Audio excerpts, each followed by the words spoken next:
Put your hands on your belly. Put your hands on your belly. And let me know how much you like your chocolate cake. Do it 4 times.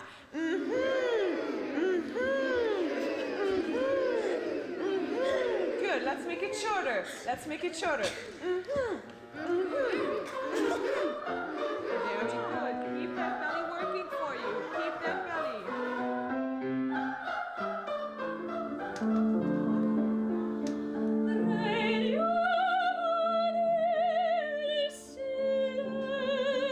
I'll tell you what was the thing that really made me want to be a singer. Listening to Maria Callas singing Una voce poco fa and Rosina in general in The Barber of Seville. It's nice for the 30-second notes to happen first. I gotcha. It's more frightening, it's more effective. I gotcha. Betsy Hanger, who was a huge influence on me, she gave me a recording and I started listening to that first aria, and I had no idea you could do that singing could be so expressive. And I looked at this and I said, I could really do this for a living.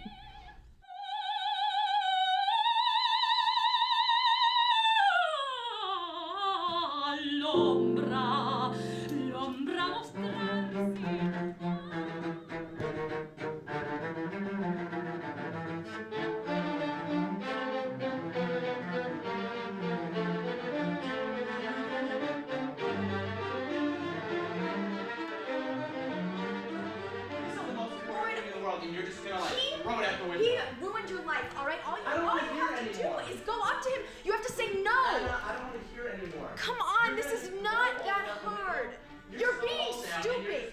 You're being ridiculous. You're being ridiculous. This is the newest studio of all of the NYU studios, and basically, it's a very practical way of looking at acting. This morbid feeling. We go through a process of analyzing the script, and through that analysis, you connect the scene to your life, and therefore real emotion emerges as opposed to faking something. I don't think I've ever been more vulnerable in my life. Don't be nasty.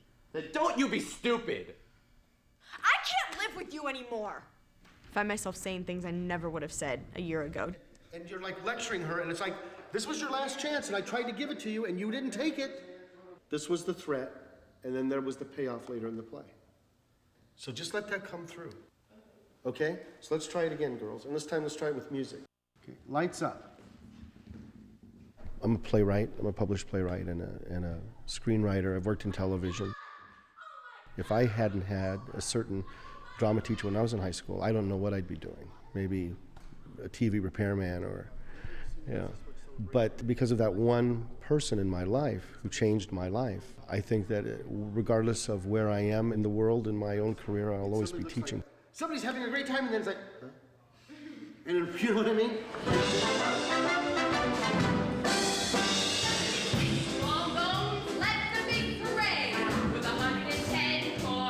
When I was at Westridge, we performed in the Braun Auditorium.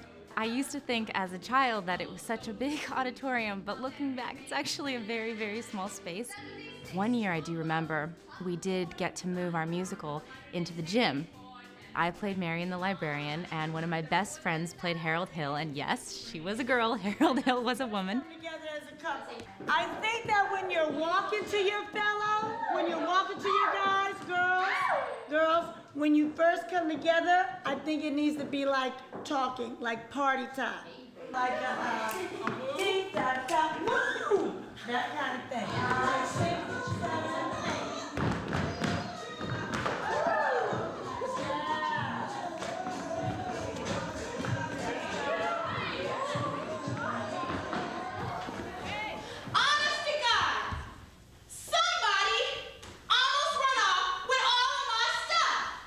The most exciting piece that we did was for colored girls who have considered suicide when the rainbow is enough. It was a little hard for us at the time, too, because we were so young. I mean, we were 17 and 18 when we did the play, and we hadn't had that many life experiences. My stuff is the anonymous ripped-off treasure of the year.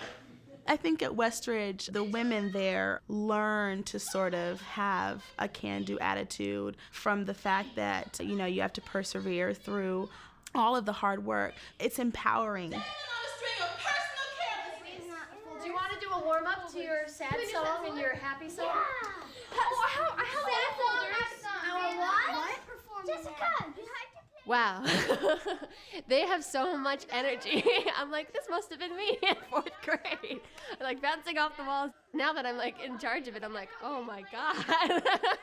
That is crazy. I have to corral them. But they all want to be, they're so great. I mean, they're brilliant. They're absolutely brilliant. And start.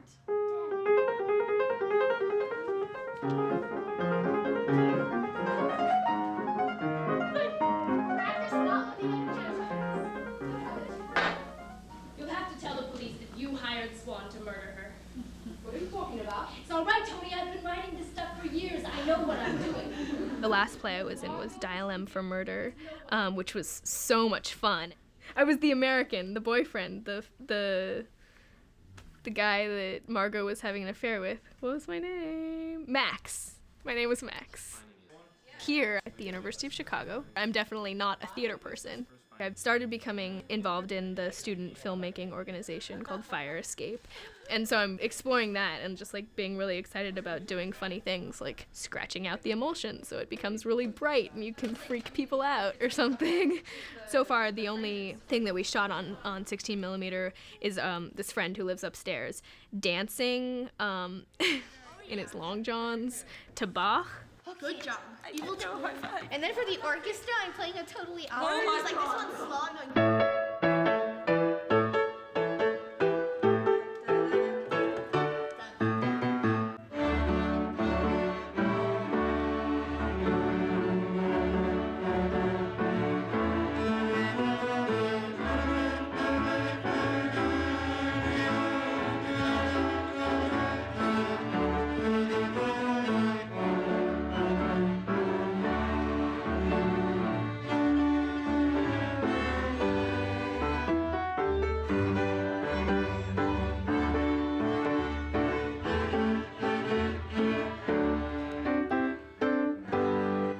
I started writing right after September 11th, staying up for 48 hours straight and writing my first screenplay.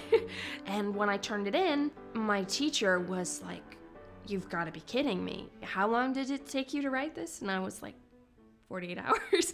And he was like, "Oh my God, I write a part for myself and everything." Because what are the parts for people my age? I mean, there's these kiddie teen movies, nothing really. And so I was like, how am I gonna get parts that I wanna act in? And I was like, well, I'll try writing them. I feel kind of weird talking about it, but Sony is very interested in my scripts. You know, I think that's really good about Westridge is like, oh, you can go out there, you can have a career, you can, you know, and I think the world too is changing. But then we're also wearing these little skirts. So I'm like, So, you know, it's very interesting. It's a dichotomy.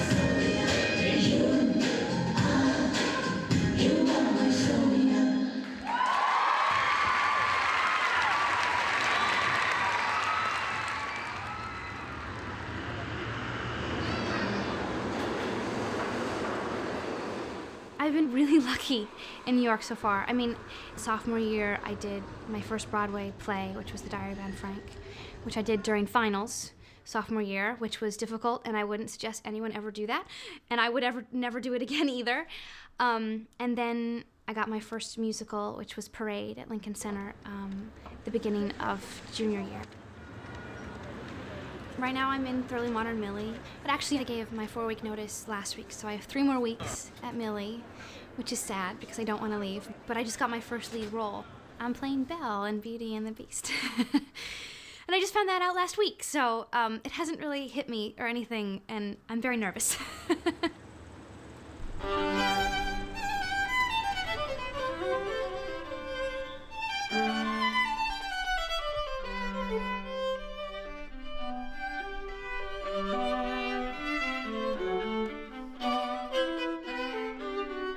time I play Mozart or listen to Mozart, I love it. What is it? I think the quote is, Mozart makes you smart. I think you play like you are. Every time I work with someone, even just talking to them, I can kind of sense what kind of a musician they're going to be because of their personalities. I think personalities come out so much in their music, and experiences come out in their music. What was so neat about Westridge was that I was able to do whatever I wanted. And when I was at Westridge, I didn't know that I was going to be a musician. It opened so many doors of other things that I could have been other than musician. And it wasn't until I was a senior and I was applying to colleges that I decided that, okay, well, maybe I should think about some music schools. I feel very at home here. I mean, I've been here now for this is my 11th season. And I'm so glad I stayed because then I met my husband here. This is my daughter, Abigail. She's 5 months old today. It's hard now when I have concerts at night, don't get home till late, and still have to get up with her. And I do feel a little bit like I am taking on the world right now. So it's an exciting year, and life is good.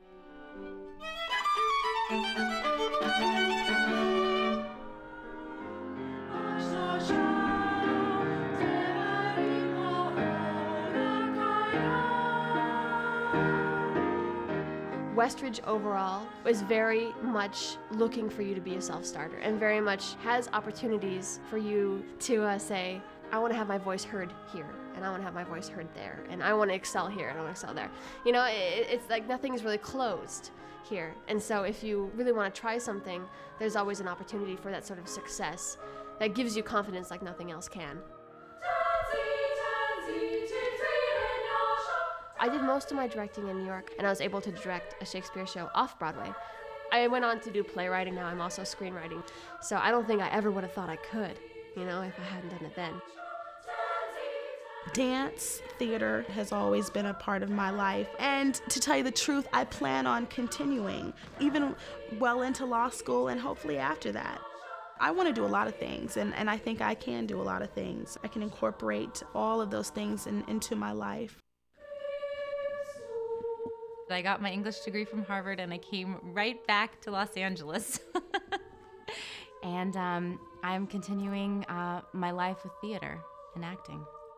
Actually, being on campus today, it's all coming back to me. It's been really neat. I've been walking around and seeing the girls painting sets in there, and it makes me really emotional. You know, it really brings it all back to why I love this school so much.